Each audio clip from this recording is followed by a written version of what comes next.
Mec, je sais que quand t'es déprimé, quand t'as une mauvaise santé mentale, mais que tu le sais pas, quand t'es même diagnostiqué dépressif, tu vois, tu peux te sentir perdu. Tu peux te dire que ta cause elle est perdue parce que tu sais pas quoi faire, tu sais pas vers quoi te diriger pour résoudre ton problème. Et le truc avec ça, c'est que c'est très démoralisant. Tu vois peut-être même pas forcément ta situation s'améliorer. Bon, si elle s'améliore, tant mieux, tu vois. Mais je sais que pour certains gars, ça va être ça, se sentir déprimé, pas savoir sur quoi travailler pour sortir de ça, se sentir un peu perdu, être une cause perdue, se dire que bah, pour moi c'est foutu et que je serai toujours comme ça, je serai toujours dépressif, je serai toujours déprimé, j'aurai toujours une mauvaise santé mentale. Je te dis ça parce que ça a été mon cas pendant un moment. Je me sentais mal et je savais pas trop pourquoi et du coup je savais pas trop vers où aller.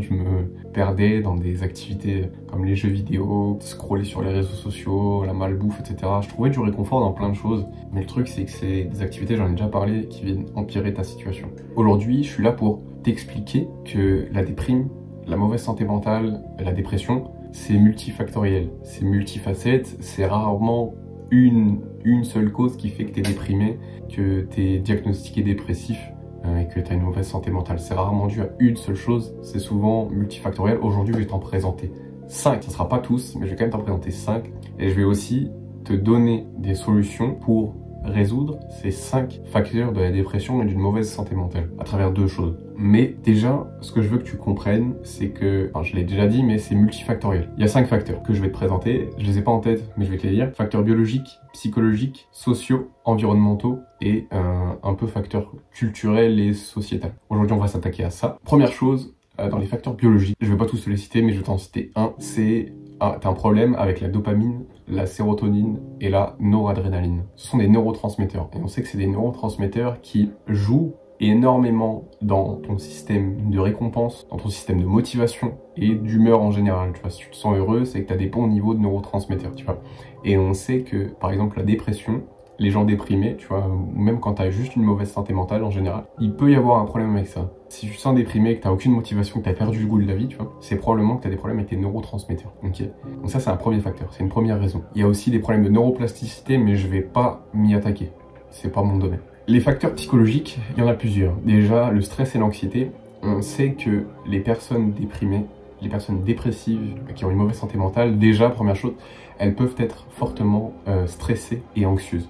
Mais on sait souvent que les personnes qui sont diagnostiquées dépressives ont des tendances à être vulnérables au stress et à l'anxiété. Okay, donc ça va être aussi un axe sur lequel il va falloir qu'on travaille et sur lequel je vais donner des solutions. Toujours dans les facteurs psychologiques, il y a une condition négative. Et surtout, je crois que c'est la théorie de Beck, mais en gros, les personnes qui sont dépressives, qui ont une mauvaise santé mentale, qui sont déprimées en général, on retrouve chez eux une condition négative, dans le sens où ils ont des vues un peu surréalistes. Mon ventre gargouille. Ils ont des vues un peu surréalistes d'eux et surtout négative, tu vois, de l'environnement et de l'avenir. Ça en revient un peu à ce que je disais dans une vidéo, les gens qui sont négatifs, pessimistes et déterministes, tu vois. On retrouve un peu ces facteurs-là dans la dépression, tu vois, parce que justement, c'est un peu une perte de contrôle sur le monde. Là, je fais carrément une aparté. Et ça vient un petit peu nourrir cette idée de locus de contrôle externe. J'en ai déjà parlé dans une vidéo, je vais pas revenir dessus. Voilà pour les facteurs psychologiques. On va avoir aussi des facteurs sociaux qui sont extrêmement importants dans la création de la dépression chez une personne, on va dire. C'est le manque de soutien social et l'isolement social. On sait déjà qu'une augmentation de l'isolement social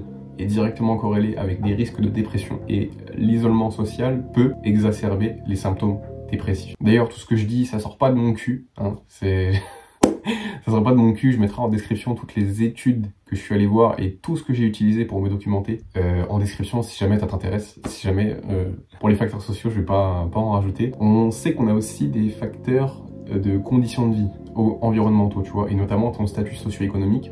On sait que, par exemple, les personnes qui ont un statut socio-économique bas dans l'échelle sociale, qui est souvent associé à une pauvreté et à une situation financière qui est difficile, il y a un lien avec la dépression. Et je sais pas si c'est juste le fait que tu te sentes mal parce que tu sais que t'es bas dans l'échelle sociale et que tu sais que t'es pauvre, ou parce que justement cette situation, on sait qu'elle crée du stress chronique, de l'anxiété due à la difficulté de cette situation. Dans les deux cas, c'est un problème, tu vois. Et enfin, facteurs culturels et sociétaux, et surtout l'influence des médias et la comparaison sociale. Par exemple, on sait que les personnes qui sont exposées à des comparaisons irréalistes sur les réseaux sociaux, par exemple quand tu vois à longueur de journée sur ton téléphone des mecs qui sont meilleurs que toi dans les domaines qui ont l'air heureux et que toi tu fais rien de ta vie, bah ça peut t'impacter en fait. Ça peut refaire sortir ce côté, ton statut socio-économique qui est inférieur par rapport aux gens que tu vois. Et ça, pareil, ça peut ancrer en toi un sentiment de, je l'ai dit, d'infériorité, d'inadéquation, mais surtout ça va créer des symptômes dépressifs en toi, tu vois. Et on sait qu'il y a des études qui montrent que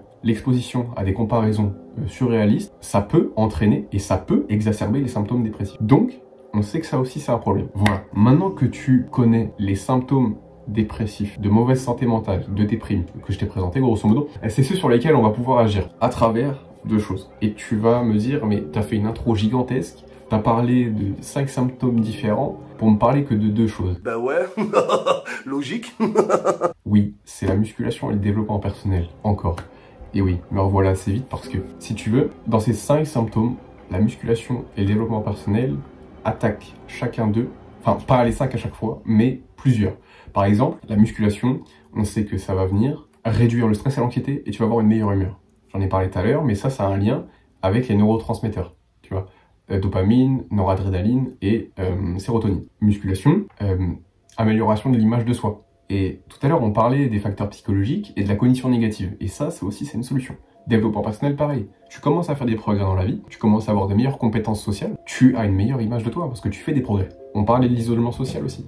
Développement personnel, tu rencontres de plus en plus de gens, tu améliores tes compétences sociales, tu te fais de nouveaux amis. Ça te sort de cet isolement, tu vois. Bref, je vais pas approfondir plus pour l'instant, mais tu vois déjà qu'il y a des solutions dans les deux. Donc, musculation comme solution. Première chose, on a une amélioration de la santé mentale. Et je l'ai déjà dit, mais je vais le redire, on a une diminution du stress et de l'anxiété. Pourquoi? La musculation, quand tu fais de l'exercice en tout cas, ça vient libérer une hormone qui s'appelle l'endorphine, c'est l'hormone du bonheur grosso modo, et qui te fait te sentir bien, tu vois.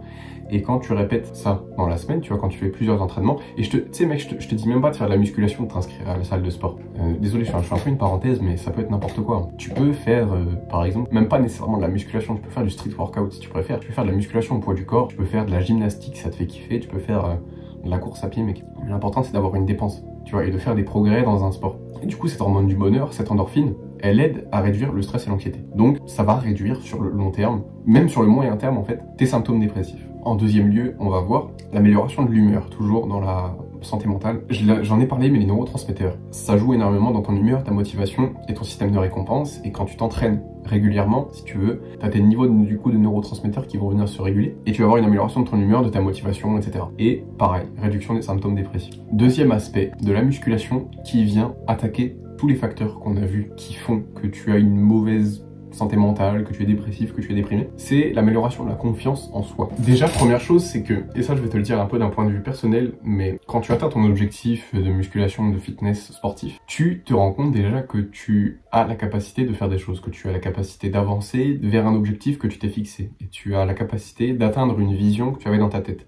Et tout d'un coup, tu te dis que tu es capable de faire des choses et que tu commences en fait donc à avoir confiance en toi. Tu commences à te dire que ouais, je peux avoir un impact sur ma vie. Et ça, c'est super important. Parce que si tu veux, déjà, ton image de toi, elle va s'améliorer. Et quand tu vas te comparer à des gens, ta comparaison, elle sera pas autant négative qu'avant, que ce que tu pouvais avoir, qui était un des facteurs qui créait la dépression. Aussi, quand tu fais du sport, que tu commences à développer ton physique, tu es statistiquement plus beau. Okay, quand tu perds du poids, du gras surtout, et que tu gagnes du muscle, tu es plus beau. Je pense que tout le monde est d'accord pour dire ça. Je te dis pas de devenir Arnold Schwarzenegger, ok, mais c'est clair que quand tu perds du gras et que tu gagnes du muscle, tu es statistiquement plus beau. Et ça, les gens, pas qu'ils le voient, mais ils y répondent, tu vois. Et tu vas avoir un genre de renforcement positif. Les gens, ils vont un peu mieux te traiter, ils vont un peu mieux te considérer, un peu plus te respecter, tu vois. Et ça joue un rôle en fait, parce que tu as l'impression d'avoir plus de respect de tes pairs, tu as l'impression d'avoir plus de soutien social, et ça, le soutien social, c'est important. La validation sociale, c'est super important. Ça, c'est aussi un des facteurs dépressifs que la musculation vient, entre guillemets,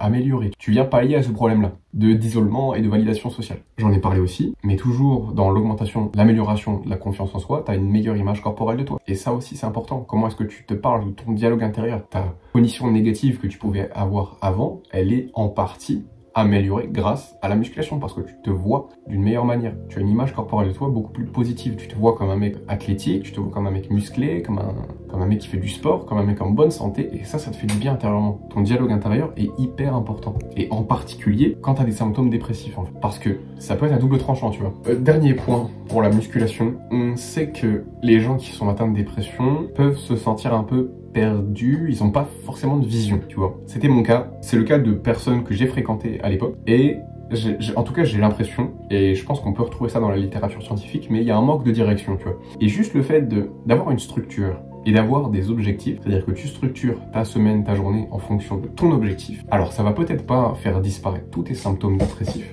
mais c'est certain que ça va t'aider à les gérer. Pourquoi? Parce que tu as quelque chose sur quoi te raccrocher. Tu as un train de vie sur lequel tu peux t'accrocher, tu vois. Et te dire, bah au moins j'ai ça, tu vois. Au moins j'ai ça, et je vais dans cette direction, tu vois. Et je sais que ça m'a aidé, et ça a été par exemple la musculation, ça a été le premier pas pour sortir de la dépression. Pourquoi? Parce que j'avais pour la première fois dans ma vie, j'avais un objectif, j'avais une vision, une structure de vie, une routine de vie et qui m'a emmené directement droit vers cet objectif. Et c'est ça qui m'a fait sortir de la dépression en premier lieu, c'était en tout cas le premier pas pour en sortir, c'est que j'étais plus perdu, j'étais plus découragé, j'avais une vision et un objectif tout d'un coup. Je m'en suis senti mieux direct, alors pas comme ça le premier jour, mais au fur et à mesure des semaines, ça allait mieux, tout allait mieux. Et même grâce à ça, je me suis fait des amis, et donc c'est un peu un cercle vertueux, tu vois. Parce que du coup, il y avait moins d'isolement social par rapport à avant. Donc voilà pour la musculation, je vais pas m'attarder plus dessus. Maintenant, on va parler de développement personnel, et pourquoi le développement personnel va pouvoir attaquer certains des facteurs que je t'ai présentés en début de vidéo. Eh oui, hein. Le verre doseur. Donc, le développement personnel comme solution. Première chose, quand tu t'intéresses au développement personnel, il y a de fortes chances que tu t'intéresses à des techniques de réduction du stress et de l'anxiété. Je vais te parler de méditation et de ce qu'ils disent en anglais mindfulness. Mindfulness, je ne saurais pas te dire la traduction exacte, mais c'est le fait de ne pas avoir de pensées parasites et d'être totalement dans le moment présent. Tu vas me dire c'est quoi le rapport? En fait, si tu veux, quand tu fais de la méditation, tu t'entraînes à passer outre le fait que tu as des pensées. Et quand tu as un dialogue intérieur qui est négatif, et quand tu as une condition qui est négative, et ben ça peut t'aider justement à être moins stressé et à oublier un petit peu cette mauvaise image de toi et à vraiment être dans le moment présent. D'autant plus que quand tu fais de la méditation, c'est souvent lié à des exercices de respiration et ça a été montré dans un des podcasts de Andrew Huberman qu'il y a des techniques de respiration en particulier qui réduisent le stress en genre 30 secondes top chrono. Et ça, je crois que c'est de 60% de ton stress, de ton anxiété. C'est énorme, c'est gigantesque, tu vois. Et juste ça, alors évidemment c'est momentané, tu vois. Ça va pas... Je pense que ça peut agir sur ton stress chronique, hein. Si tu fais de la méditation tous les jours, c'est certain que ça va agir dessus. Mais par exemple, si là, t'es stressé, t'as un oral, et ça te rend maladif, et t'es complètement en train d'overthink et t'en peux plus, tu vois. Faire de la méditation et des exercices de respiration, ça va pallier à ce problème. Pas totalement, mais tu vas pouvoir réduire grandement ton stress et grandement ton problème d'overthink grâce à ça. Ok, donc déjà, c'est le premier point du développement personnel, c'est que quand tu appliques ces techniques de réduction du stress et de gestion des émotions, forcément, tes symptômes dépressifs diminuent. Et même, tu t'en trouves plus heureux, tu t'en trouves plus présent. T'as moins de pensées parasites. Et ça te facilite la vie, tu vois. Quand t'es quelqu'un comme moi qui a toujours tendance à overthink, la méditation et les exercices de respiration, c'est juste une bénédiction en fait, ça rime. Aussi, tu vois, quand tu fais du développement personnel, tu développes un petit peu des techniques pour... Désolé si t'entends le bruit des travaux.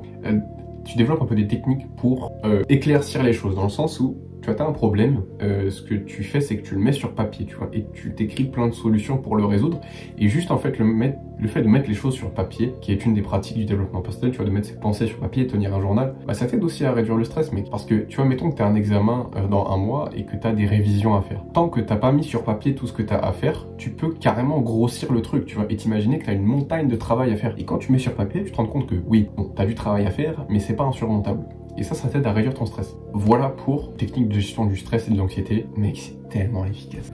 Deuxième chose, en fait, le développement personnel, ça va améliorer tes compétences sociales, si tu t'intéresses à ça, en fait. Par exemple, j'ai lu plusieurs bouquins sur les compétences sociales. Et il y en a un en particulier qui m'a marqué, c'est Comment se faire des amis de Dale Carnegie. Bref, pas m'attarder dessus, mais grosso modo, quand tu te documentes sur ça et que tu t'entraînes dans la vie à développer tes techniques de communication, à développer ton empathie, en fait, tu vas juste multiplier ton nombre d'amitiés, tu vois, et d'amitiés sincères. Et quand tu fais ça, en fait, quand tu fais ce travail d'aller voir les gens, t'entraîner socialement, entraîner tes compétences sociales et te documenter en même temps, tu vas naturellement te faire plus d'amis et tu vas réduire l'isolement social et tu vas augmenter ton soutien.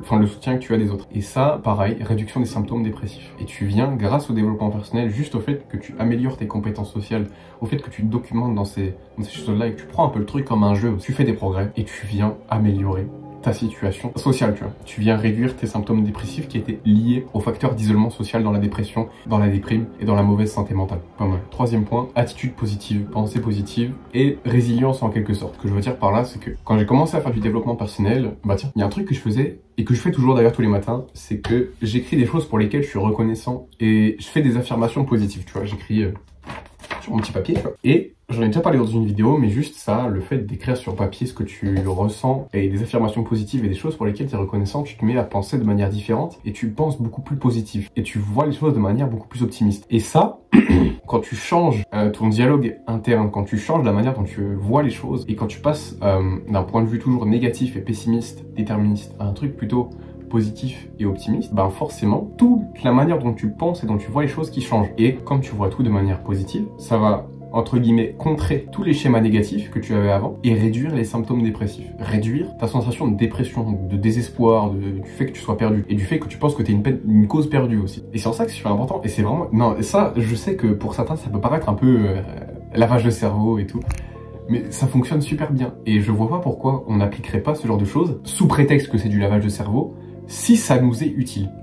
Ça, c'est un truc que je comprends pas. Et même si c'est du lavage de cerveau, même si je me mens à moi-même, ça améliore la qualité de ma vie, tu vois. Ça améliore mes pensées, je pense beaucoup plus positif, j'ai une meilleure estime de moi. Juste, du coup, je le fais. C'est juste ça, c'est une raison valable de le faire, ok? Et c'est pas parce que c'est un peu, comme ils disent en anglais, wishy-washy, qu'il faut pas le faire. C'est pas parce que c'est un peu bizarre qu'il faut pas le faire, ok? C'est souvent ce que la majorité ne fait pas qui est bien que tu fasses, parce que la majorité, elle se sent pas bien, tu vois. Bref, voilà pour ça. Ah oui, résilience aussi, quand tu, au quotidien, développes un peu ta discipline, grâce à la méditation entre autres, mais parce que tu prends cette habitude de faire les choses, même quand t'as pas envie de les faire, et quand tu prends l'habitude d'appliquer dans tes journées des actions qui sont à gratification différée, tu développes ta résilience, ta discipline, et ça peut t'aider à surmonter les mauvaises passes. Tu vois, quand t'es dans une mauvaise passe, ça arrive à tout le monde, ça m'arrive. Mais ce qui va te faire sortir de cette mauvaise passe et ce qui fait que tu ne vas pas sombrer, tu vas pas tomber au plus bas, c'est grâce à ta résilience et à ta discipline, au fait que tu vas réussir à maintenir toutes les bonnes choses que tu as mises en place dans ta vie. Ok, grâce à la discipline, la résilience, etc. Et ça, c'est un aspect très important du développement personnel. La discipline, t'en as déjà entendu parler. Résilience, peut-être un peu moins, mais c'est relativement la même chose. Et c'est super important, c'est super important. On banalise le terme, mais c'est vraiment très important. Et enfin, dernière chose, c'est que grâce au développement personnel, je l'ai déjà dit dans plusieurs vidéos, t'as une sensation de progression à tous les niveaux. Sensation de progression dans les relations sociales, dans ta résilience, dans tes compétences oratoires, dans ton fitness, dans tes capacités cognitives, etc., dans tes connaissances. Tu te développes à tous les niveaux et ça améliore ton dialogue intérieur parce que tu te vois d'une meilleure manière. Et ça aussi, c'est un moyen de régler ce problème de comparaison sociale quand tu te compares de manière irréaliste à des gens sur les réseaux. Et ben, ça vient t'aider dans ça, dans le sens où tu te sens un peu mieux par rapport à avant et du coup, ça t'affecte moins le fait que tu te compares sur les réseaux sociaux à des gens qui ont des choses que tu n'as pas, tu vois. Et toujours un peu la même chose qu'avec la musculation, tu vois, t'as du renforcement positif quand tu te développes en tant que personne, quand tu développes tes compétences sociales, quand tu deviens meilleur, les gens le voient. Alors, c'est peut-être inconscient, mais les gens y réagissent différemment à comment tu es. Et ça, tu vas le voir et ça va t'inciter à faire toujours plus, à faire plus d'efforts. Et tu vas recevoir de plus en plus de soutien social, entre guillemets, de validation. Et ça aussi, le fait que tu aies une meilleure estime de toi et que tu te développes en tant que personne, ça va venir réduire les symptômes de dépression et ça va agir sur ces facteurs de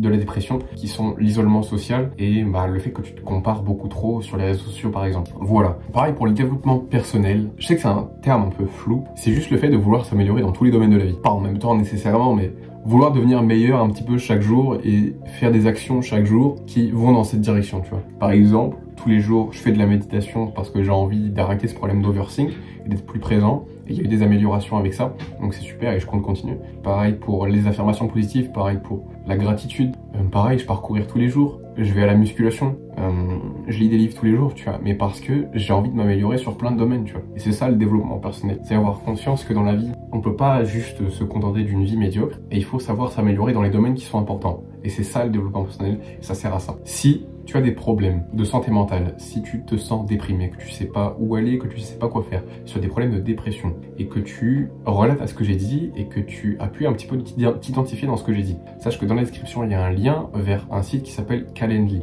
Si tu souhaites prendre un appel avec moi, c'est directement dans la description. En gros, ce qu'on va faire, c'est que tu vas me décrire ton problème en amont, et moi, je vais aller en appel avec toi, et je vais te donner les solutions et les étapes à suivre pour sortir de ta situation qui peut être compliquée, et je le sais. J'en dis pas plus. Je te remercie d'avoir regardé jusqu'ici. C'est une vidéo vraiment qui me tient encore une fois beaucoup à cœur, ce sujet-là de la santé mentale, du développement personnel et de la musculation. Pour moi, c'est super important. Sur ce, je te fais des gros bisous.